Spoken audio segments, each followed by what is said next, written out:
questo vi avvalete di una squadra nemica.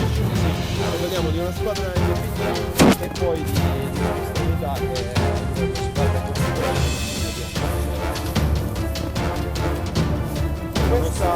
personale del Reggimento Eugenio effettua la loro attività nel poligono Delta, viene qua per essere esaminato nell'eventualità che ci potesse essere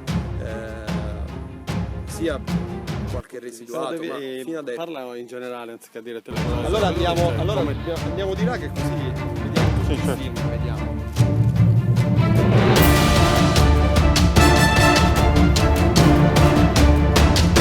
Meno tecnicismi, più in modo semplice. Però se andiamo di poi subito dopo Il controllo radiologico avete degli strumenti manuali? degli strumenti, certo.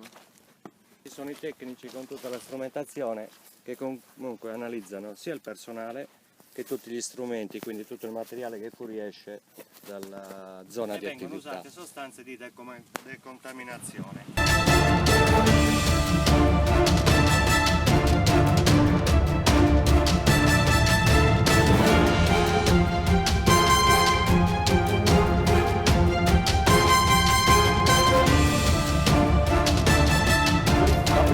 Che abbiamo. E da qua adesso entrano solo loro, perché questa non era mai stato bonificato dal 59. E adesso stiamo iniziando le attività della bonifica operativa.